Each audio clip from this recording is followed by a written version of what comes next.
You could chant, "I love myself" until your gums go numb. You could take bubble baths with Himalayan salt, buy rose quartz, and whisper sweet nothings to your inner child. But if you don't get this one thing, love will keep skipping your house like it's avoiding a census taker. Now don't worry, I'm not here to shame you into growth. I'm here to walk you gently and with a little sarcasm to the real reason you're still feeling unloved at this stage of your life. You think you've done the work. You think you've matured. But here's the real kicker. Most of us over 60 are still trying to be loved by people who don't even know who we are anymore, including ourselves. And worse, we've buried parts of ourselves so deep under politeness, pain, and casseroles that love couldn't find us with a search party and a flashlight. This video isn't about finding someone to love you. It's about something far more scandalous. Becoming the kind of person who doesn't need it, not because you're bitter, but because your holes stick around, especially if your heart's been through the spin cycle. Because what you're about to hear is going to make you laugh, flinch, and maybe for the first time in years, feel seen. Ready? Let's start the good kind of unraveling. Part 1, the loneliness. You can't affirmation your way out of, let's be honest.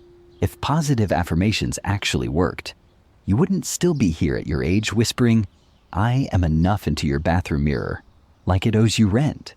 You wouldn't be lying awake at 2 a.m. staring at the ceiling fan, wondering why every good thing seems to pass through your life like it's just visiting and never plans to stay.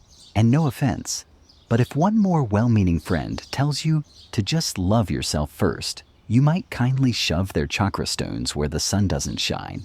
You're not broken, but you are tired, and you're tired because you've spent a lifetime being useful, being agreeable, being the emotional mop for everyone else's messes, and somehow still ended up feeling disposable. Here's the hard truth. No one tells people. After 60, loneliness doesn't just come from being alone. It comes from being unseen for so long. You start wondering if you ever really existed.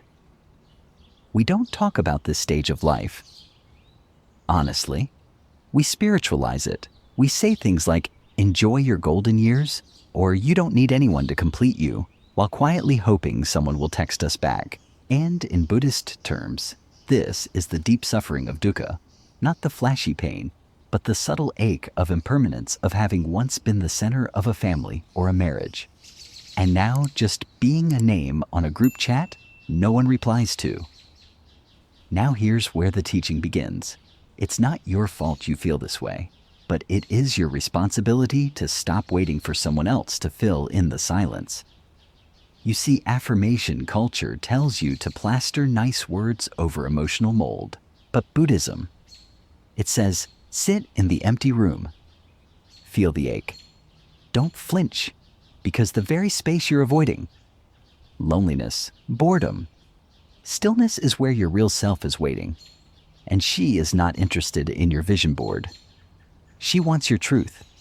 She wants you to stop performing, to stop fixing your sadness with new haircuts, inspirational quotes, or gluten-free brownies.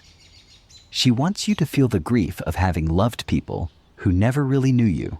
And then she wants you to come home to the one person who's been there the whole damn time.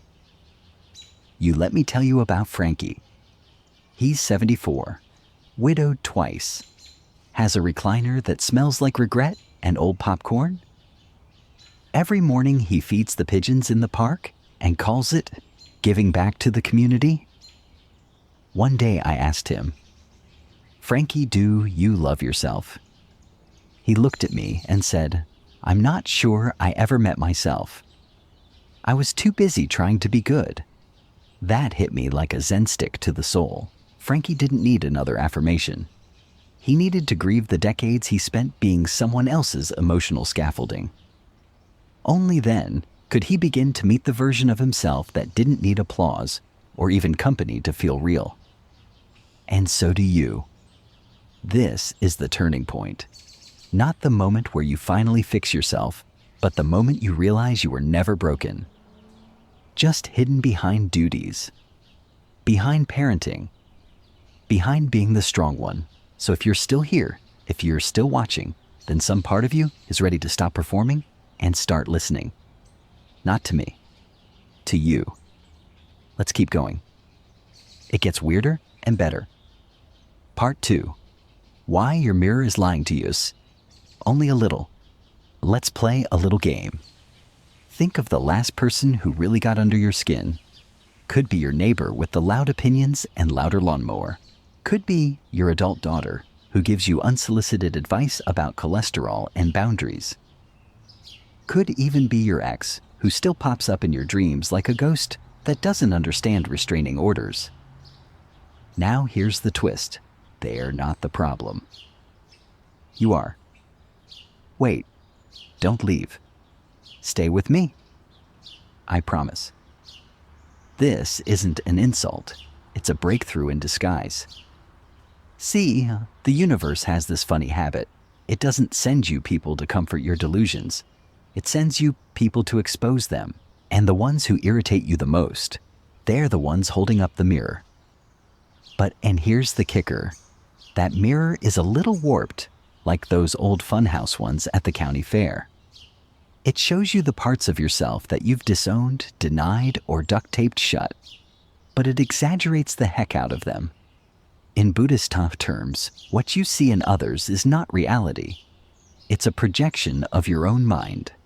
It's like watching your inner world on someone else's face, a movie starring all your repressed emotions, poorly disguised as your cousin Linda. Let me translate that into something a little more relatable. You don't hate your bossy friend because she's too controlling. You hate her because she reminds you of the part of yourself that's dying to take up space, but still apologizes for existing. You're not angry at your husband for being emotionally distant. You're angry because you learned a long time ago to never expect emotional closeness, and now his silence feels like home. Here's a brutally funny truth. We are all out here projecting our unresolved issues, like slideshows, then blaming the other person for what we see. It's like getting mad at your TV for showing a horror film when you're the one holding the remote. And that's not just psychological, it's spiritual.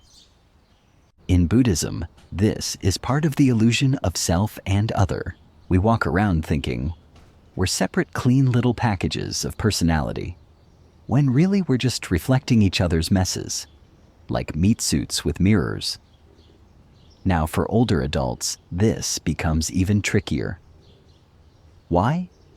Because we've had more time to collect projections, whole albums of them, decades of buried emotion, identity roles, family drama, unspoken rage, old desires all tucked neatly under our nice exterior. That's why relationships feel so personal in old age, because they are. They're your life's inner terrain, finally shouting to be seen before time runs out. Let me tell you about Rose. She's 68, divorced 3 times, and swears she's done with men forever. She also has a thing for watching courtroom dramas and loudly yelling. Guilty at the screen every time a man lies. One day during a group session, she realized I've been married to the same man 3 times. He just wore different cologne.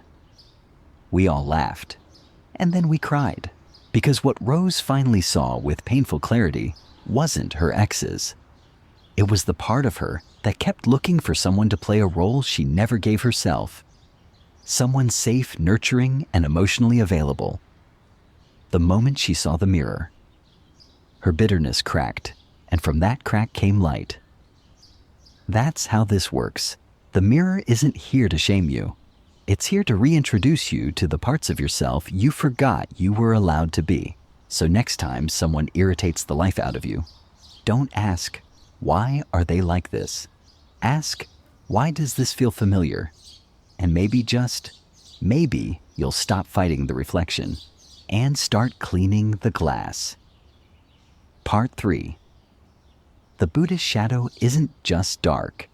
It's where all your fun went.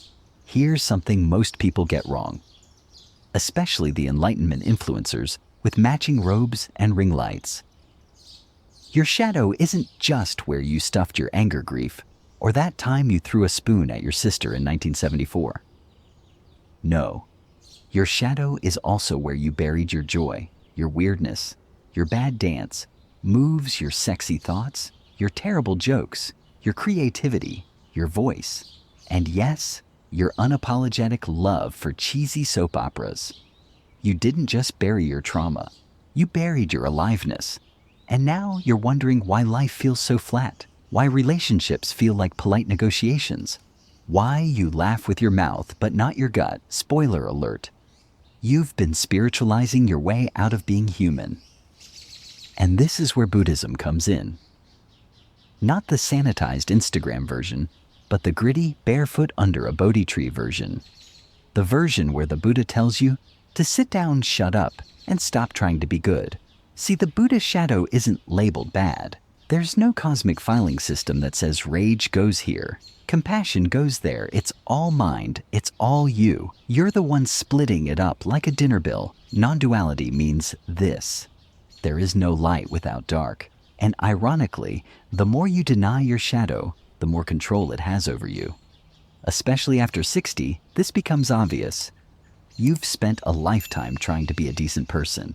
You've smiled through funerals, nodded through betrayal, and lowered your voice in every room you should have raised it. And where did all that energy go? Into your joints, into your tight shoulders, into that stomach ache that flares up every time someone asks how you really feel. Let me introduce you to Harold. Harold is 81 lives alone and has the resting face of a man who hasn't let himself cry since the Nixon administration. One day he joined a local senior center class called Mindful Movement. Thought it was chair yoga. Turns out it was expressive dance. By the third week, Harold was wearing a silk scarf and pirouetting to Enya like a monk on mushrooms. He cried halfway through a spin and told the instructor, "I think I just met myself, and he's fabulous." That's the shadow, friends. Not just your shame, but your inner fabulous too. The parts you didn't allow to exist because someone told you they were too much, too loud, too embarrassing, too inappropriate for your age. Let me ask you this. When was the last time you sang in the car and didn't lower the volume at a red light? When was the last time you flirted just a little without apologizing for your wrinkles? When was the last time you painted something badly and loved it? You're not too old to reclaim these things. You're just too trained to suppress them.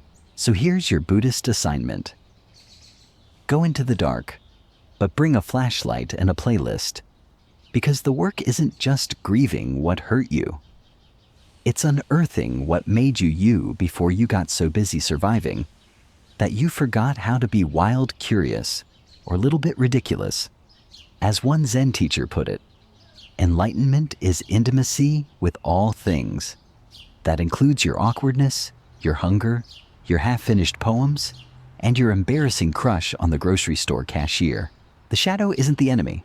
It's the storage closet where your best parts went when you started trying to be holy instead of whole. Open it, they're still waiting. Art. Part 4, stop dating. You're trauma dressed in a new hat. Let's play a quick game of Elder Bingo. Emotionally unavailable partner. Person you had to fix. Someone who made you feel small but needed. A walking red flag with great hair. If you just yelled bingo, you're not cursed. You're just consistent. And I mean that with love, because consistency is comforting, even when it's ruining your life. See, we like to think we're choosing partners based on attraction, compatibility, values, blah, blah, blah. But often, especially after 60, we're actually just reenacting old emotional scripts with new actors who wear nicer shoes. You're not falling in love with someone new. You're falling in love with a familiar wound dressed up in a new cardigan.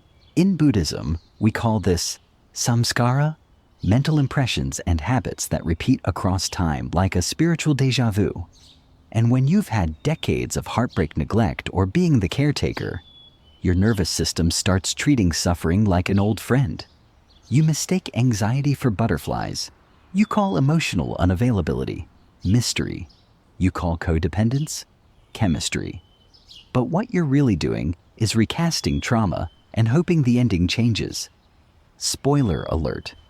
It doesn't. Let me introduce you to Mabel. Mabel is 70, a retired nurse, and has a dating history that reads like a Greek tragedy with less plot development. Every man she's ever loved has needed her. One had gambling debt. Another had 3 kids he wasn't speaking to. Her last boyfriend thought emotional intimacy was a type of massage. Mabel didn't choose these men because she's unwise. She chose them because her worth was always tied to being needed. Helping them made her feel valuable, but love built on imbalance doesn't feel good. It feels exhausting. And at her age, exhaustion isn't sexy, it's a fall risk. So how do we stop? First, recognize the pattern. Get out your emotional police sketchbook and draw the suspect you keep dating. Not the face, the feeling. Do they make you feel invisible? Anxious over responsible? Like your needs are too much? Good. That's the feeling you need to walk away from, even when it wears cologne and says you're beautiful. Second, get uncomfortable on purpose. See when you've been used to emotional chaos? A healthy person might seem boring, too calm, too steady. You think, where's the spark? The spark, darling, was your nervous system warning you.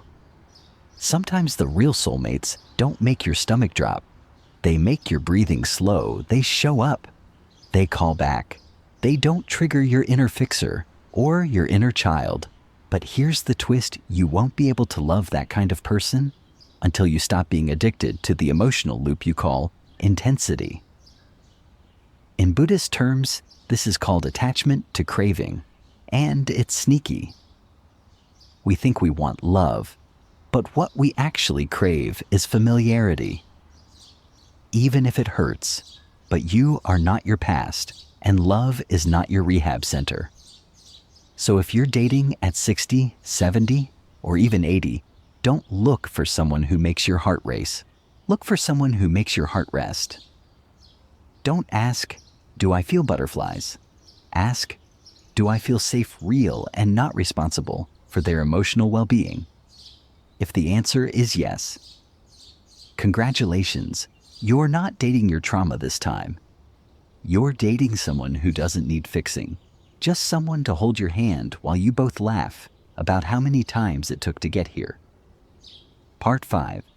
If you hate your partner. Good. That means it's working.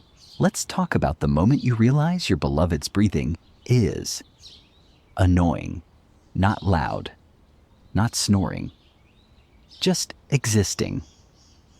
It's like their every exhale is a personal attack.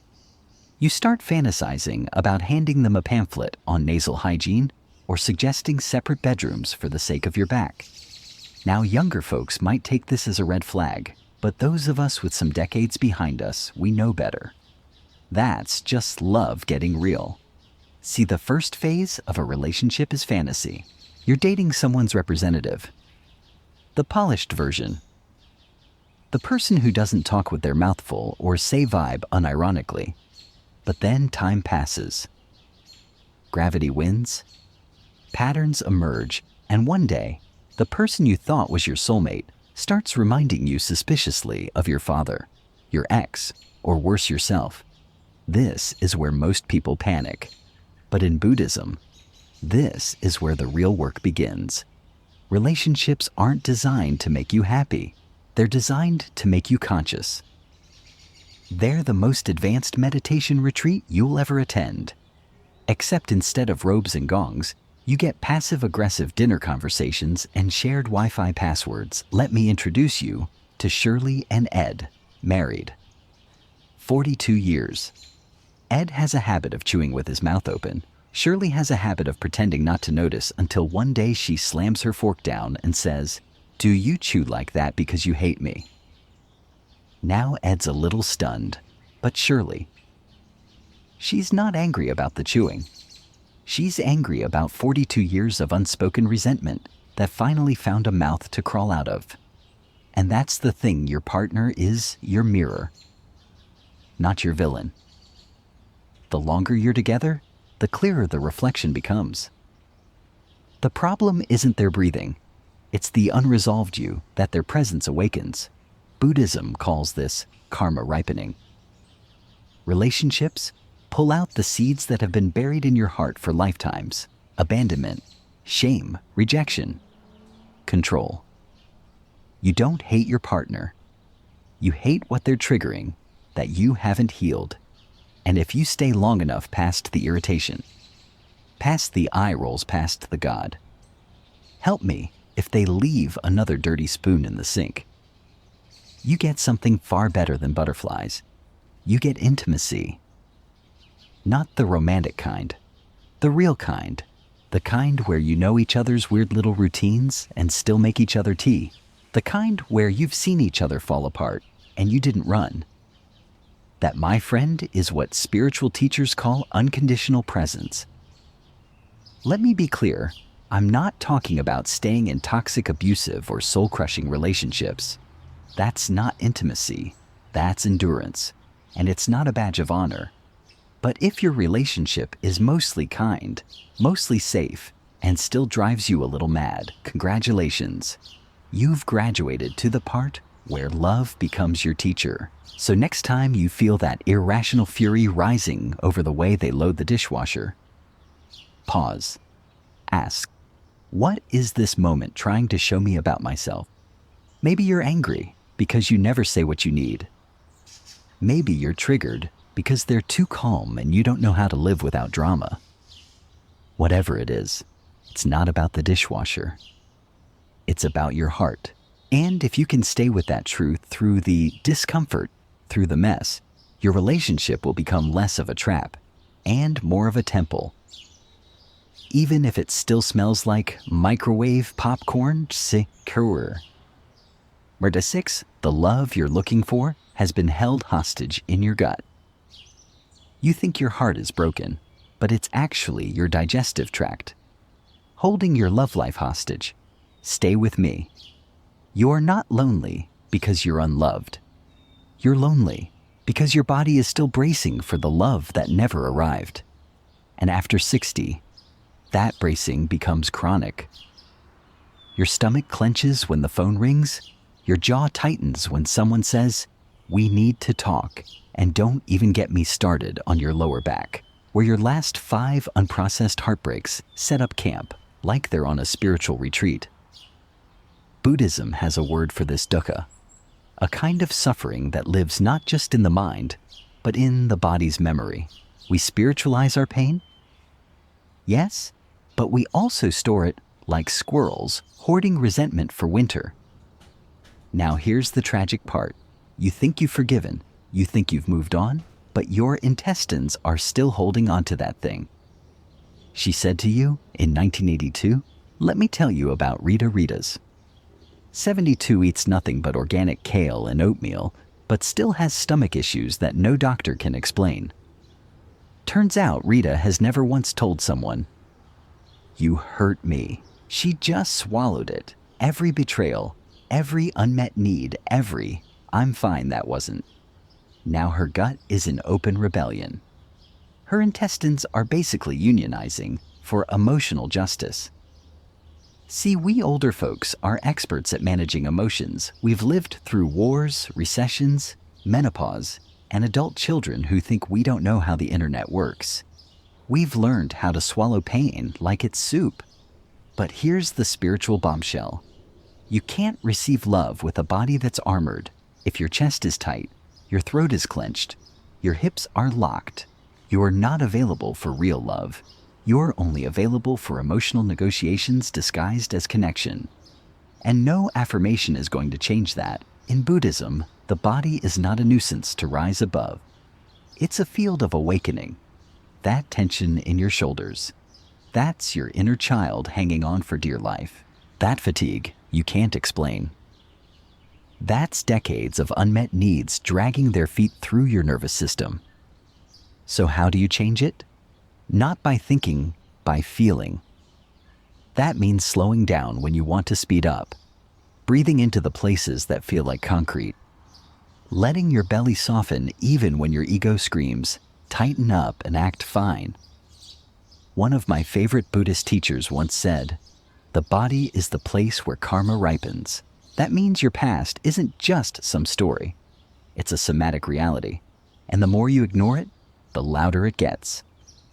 The beautiful part: you don't need to solve it.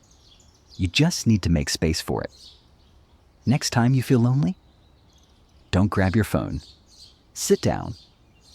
Close your eyes, put a hand on your gun, and ask, what am I still holding? That's not mine anymore. Sometimes it'll answer you. Sometimes it'll just let go. Love doesn't always walk in through your front door. Sometimes it wakes up in your belly, after decades of being buried under politeness. So if your stomach growls tonight, don't just feed it. Listen. It might be starving for something your mind forgot, but your body never did. 7. You are not too late to love like a monk on mushrooms. So you think it's too late. Too late to fall in love. Too late to reinvent yourself. Too late to feel that delicious, ridiculous giddiness of being alive. First of all, congratulations. You've just discovered the most seductive lie of aging. The belief that aliveness has an expiration date. It doesn't. And if you don't believe me, let me introduce you to Dennis. Dennis is 83 years old, bald, bow-legged, and has one eyebrow. That's always suspicious of everything. He went to a Zen meditation retreat last spring. Not for enlightenment, mind you, but because he thought it was a singles mixer for widows with gluten-free muffins. 2 days in, Dennis hadn't found a date, but he had found silence. And that silence started poking at him. In that sacred stillness, something strange happened. Dennis felt everything. He felt his late wife's laugh, his first dog's warm snoring, the regret of not saying I love you to his brother, the softness of his mother's hand before the morphine kicked in. And then he cried. Not the manly single tear. We're talking ugly, hiccuping, body-shaking tears. Then he laughed. Because for the first time since disco was fashionable, he remembered what it felt like to be completely present, to not perform, to not chase, to not fear. Now, he didn't find a new partner at that retreat, but he found something better himself. And 3 months later, he did meet someone. At Trader Joe's in the produce section, they reached for the same mango. Destiny. Smells like ripe fruit and accidental eye contact. Here's the spiritual point. You are not too late. You're just on monk time. Buddhism teaches that beginner's mind is always available. Every moment is a chance to wake up, show up, and screw up with grace. But the ego, the ego will tell you, you're too wrinkled, too jaded, too complicated, too far gone. The ego is a drama queen with arthritis. Ignore it. Love isn't interested in your resume. Love is interested in your readiness. And readiness doesn't mean healed. It means honest. It means you're willing to stop auditioning for love and start hosting it exactly as you are. Age spots, joint pain, social awkwardness, and all you want to love like a monk on mushrooms. Then you need to do one radical thing. Stop pretending you're not still full of magic. Because if you quiet the noise beneath the aches, the disappointments, the practical shoes, there's still a wild, awake, slightly inappropriate version of you who's been waiting for permission. Give it. Say yes to the invitation of being real again. Not impressive. Not age-appropriate. Just real. Because the only thing time has taken from you is the illusion that you have to be perfect. What's left is your weird, wonderful, unfiltered essence. And let me tell you something. That version of you, she's absolutely lovable, And more importantly, she's ready. Part 8, the worst person you ever loved was your best spiritual teacher. Let's take a moment and summon them. You know who I mean. The one who shattered your heart like it was made of cheap porcelain. The one who knew all your soft spots and poked them like it was their job. The one who made you cry, question your worth. Maybe even swear off dating forever. Yeah, that one. Deep breath. Now try not to slap me when I say this, but they were your teacher. Not the kind with a chalkboard and a syllabus, more like the kind who throws you into spiritual traffic without warning. In Buddhism, this is called the karmic messenger. They arrive looking like lovers. They leave looking like villains. But somewhere in between, they hand you a spiritual crowbar. Something sharp enough to crack open the shell you've been living inside. Let me tell you about Carol. Carol is 67, stylish, emotionally intelligent, and has a thing for unavailable men in linen shirts. Her last relationship ended in what she calls emotional arson. He ghosted her, then reappeared 6 months later to ask if she'd watch his cat.